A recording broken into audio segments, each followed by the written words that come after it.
तो हेलो मेरे प्यारे दोस्तों, चलिए आज के वीडियो को शुरू करते हैं। आज की इस वीडियो में हम लोग क्लास 11th का जो हिंदी इलेक्टिव है उसका मोस्ट वीवीआई 45 ऑब्जेक्टिव क्वेश्चन को सोल्व करने वाले हैं।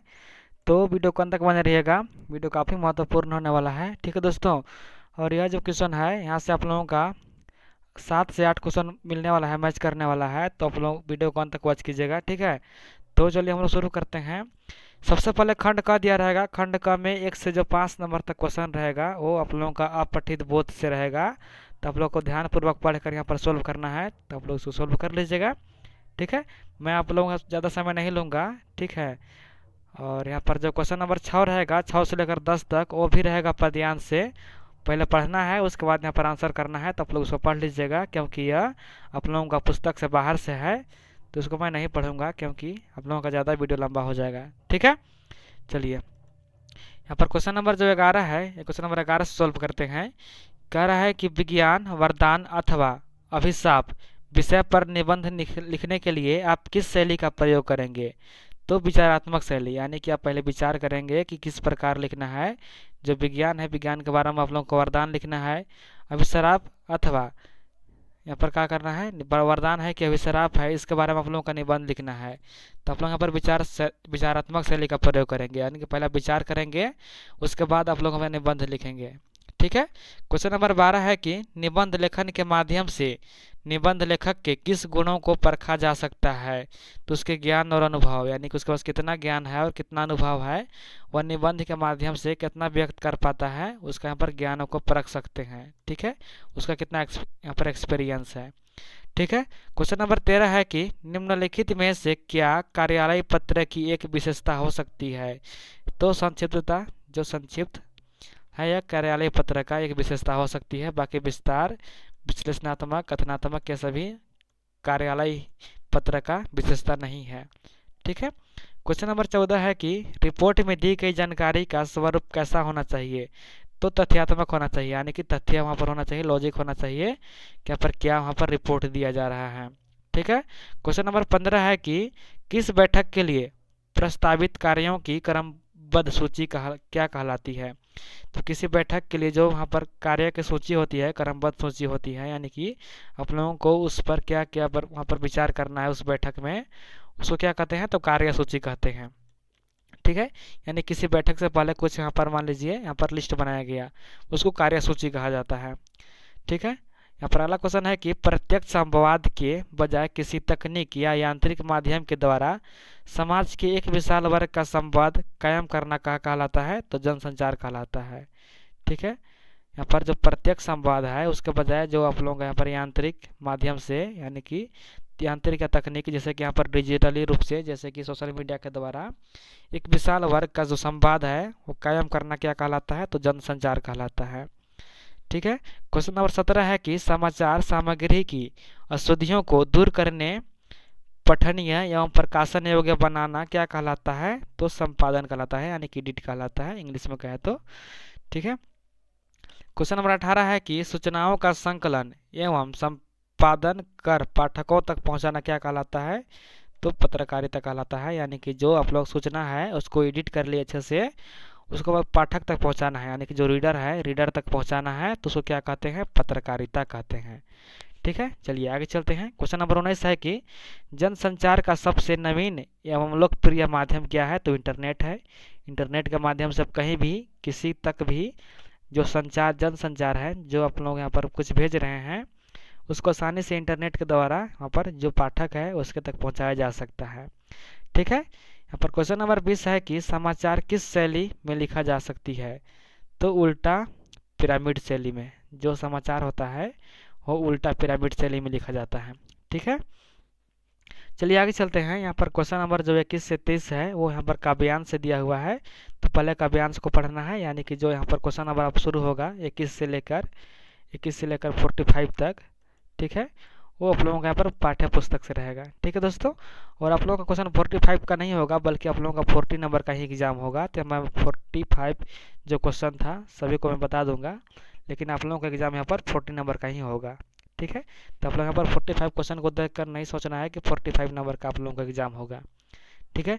तो चलिए हम लोग काव्यांश को पढ़ते हैं। काव्यांश यहाँ पर है कि मुरली तऊ गोपलाहई भवती, सुनी री सखी यद्यपि नंदलालही, नानाभती नचावती, रखती एक पाई, क्या है, ठाड़ो करी अति धाकर जनवाती, कोमल तन आगा करवाती, कट्टी टेढ़ों है आवाती।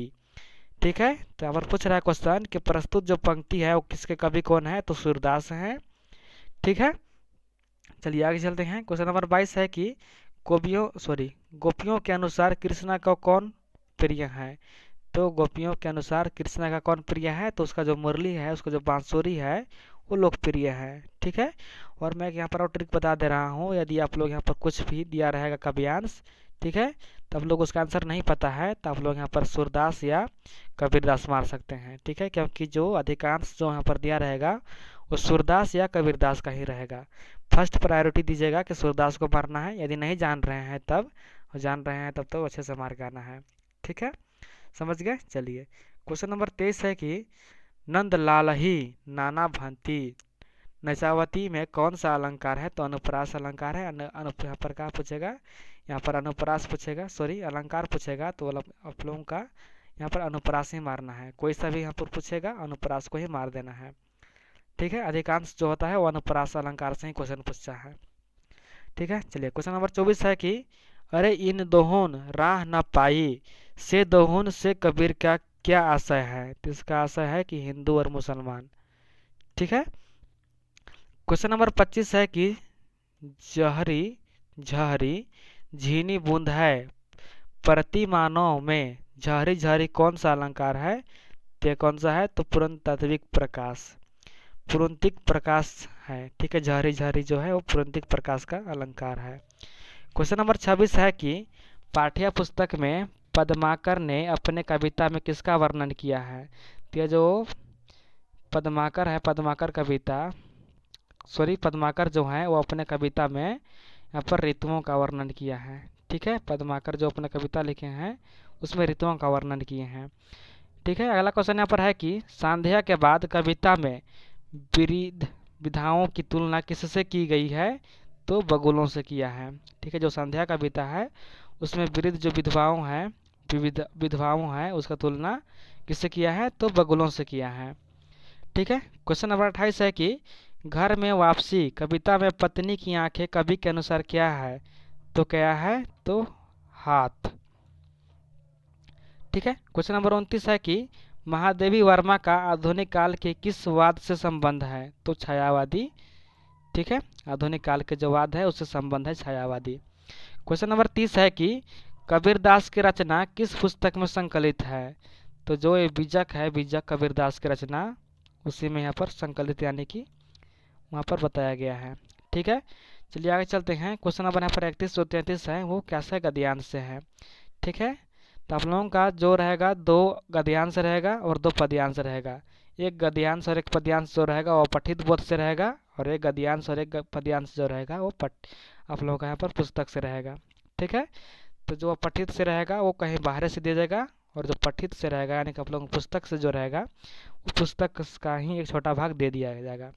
ठीक है, तो आप लोग अच्छे से पढ़ के यहाँ पर सोल्व करना है। चलिए पढ़ते हैं कि बहुत लोग कहेंगे कि उनको पेट के धंधे के मानो छुट्टी ही नहीं मिलती, तुम्हारा तो पेट भरा है, तुमको दूर की सूझती है, यह कहना उनकी बहुत बड़ी भूल है। इंग्लैंड का पेट भी कभी यूं ही खाली था, उसने एक हाथ से अपने पेट भरा, दूसरे हाथ से उन्नति की, राह की कांटों को साफ किया, वहाँ भी यानी कि इंग्लैंड में किसान, खेत वाले, गाड़ीवान, मजदूर, कोचवान आदि हैं। किसी भी देश में सभी पेट भरे हुए नहीं होते हैं, किंतु वे लोग खेत जोतते बोते हुए भी सोचते हैं कि ऐसा और कौन नई कल या मसाल बनावे जिससे खेत में आगे से दुगना यहाँ पर अनाज उपजे। ठीक है, तो चलिए इसका आंसर देखते हैं कि प्रस्तुत पंक्ति के लेखक कौन है, तो यहाँ पर जो पंक्ति यह है उसके जो लेखक है कौन है, भारतेंदु हरिश्चंद्र। ठीक है, भारतेंदु हरिश्चंद्र लिखे हैं। क्वेश्चन नंबर 32 है कि इंग्लैंड के लोगों को आगे क्यों बढ़ गए, तो जो इंग्लैंड के लोग थे वो काम करते हुए आगे की उन्नति के विषय में सोचते थे। ठीक है, यानी कि जो काम करते थे और काम करते हुए भी उन लोग अपना विकास के बारे में सोच रहे थे। ठीक है, इसी कारण से जो इंग्लैंड था वो आगे बढ़ गया। ठीक है, ऐसा ये यहाँ पर जो यहाँ पर कहानी है उसमें बताया गया है। क्वेश्चन नंबर 33 है कि प्रस्तुत पंक्ति किस पाठ से लिया गया है? तो भारतवर्ष की उन्नति कैसे हो सकती है उससे लिया गया है।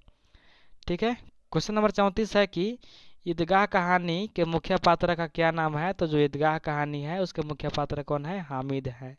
ठीक है, हामिद क्यों मुख्य पात्र हैं? क्योंकि उसकी जो दादी होती है उसको पैसा देती है कि जाओ तुम वहाँ पर मेला घूम के आना और मिठाई उठाई खा लेना, लेकिन जो हामिद होता है वो मेला में जाता है लेकिन कुछ सामान नहीं खरीदता है, बल्कि वह क्या करता है कि एक चिमटा खरीद लेता है।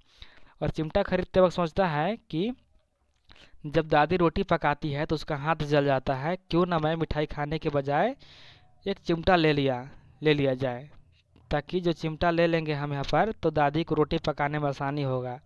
ठीक है, तो आप लोग बच्चे पढ़े होंगे तो आप लोगों को अच्छे से याद होगा। चलिए आगे चलते हैं हम लोग। क्वेश्चन नंबर 35 है कि दोपहर का भोजन किसकी रचना है? तो यह जो दोपहर का भोजन है वो अमरकांत का है। ठीक है, क्वेश्चन नंबर 36 है कि ओम प्रकाश वाल्मीकि ने खानाबदोश कहानी में किस वर्ग की विडंबना को उजागर किया है? तो जो श्रमिक वर्ग है, जो मजदूर वर्ग है, उसको यहाँ पर जो विडंबना है, जो उसका दुख है, उसका उजागर किया है ओम प्रकाश वाल्मीकि ने अपने उसका जो कहानी है खानाबदोश। ठीक है, उसमें जो श्रमिक वर्ग है उसका जो विडंबना है, जो उसका दुख है, उसको उजागर करने का प्रयास किए हैं।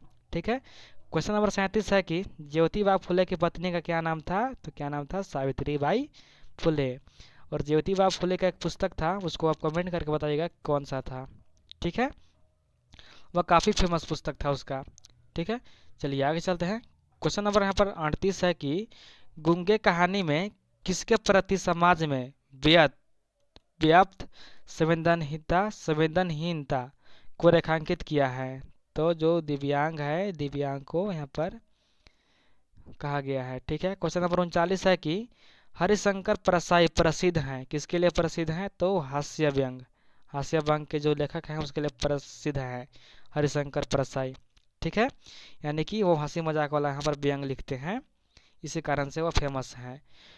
क्वेश्चन नंबर 40 है कि प्रेमचंद के सभी कहानियों किस पुस्तक में संग्रहित है? तो मानसरोवर जो कहानी है उसमें संग्रहित है। ठीक है, क्वेश्चन नंबर 41 है कि अंडे के छिलके मोहन राकेश द्वारा लिखी गई प्रसिद्ध क्या है? तो यह एक कांकी है। ठीक है, क्वेश्चन नंबर 42 है कि अंतराल भाग 1 में हुसैन की अपनी कहानी जवानी पाठ में हुसैन के जीवन के किस अवस्था की चर्चा की गई है? तो बचपन और युवा, जब वह बचपन रहता है तब, और जब वह युवा हो जाता है यानी कि बड़े हो जाता है तब। ठीक है, दो अवस्था की चर्चा किया गया है उसका जो हुसैन भाग 1 है उसमें। ठीक है, क्वेश्चन नंबर यहाँ पर 43 है कि मकबूल फिदा हुसैन को कला के किस क्षेत्र में प्रसिद्धि मिली? तो चित्रकारी के जो यहाँ पर क्षेत्र है उसमें जो मकबूल फिदा है हुसैन है उसको यहाँ पर उपलब्धि मिलती है।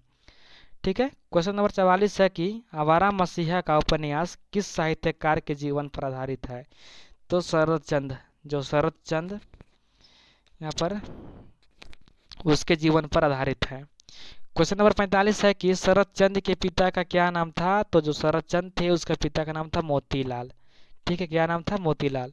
तो दोस्तों ये रहे अपना 45 ऑब्जेक्टिव क्वेश्चन, और मैं इसी प्रकार से दो और भी 45 नंबर का मैं क्वेश्चन अपलोड कर दिया हूँ। ठीक है, यदि उसको नहीं देखे हैं तो उसका लिंक मैं डिस्क्रिप्शन में दे दूंगा, आप लोग जाकर इसको देखने के बाद उसको देख लीजिएगा। ठीक है दोस्तों, तो धन्यवाद, आज का वीडियो यहीं पर अंत करते हैं।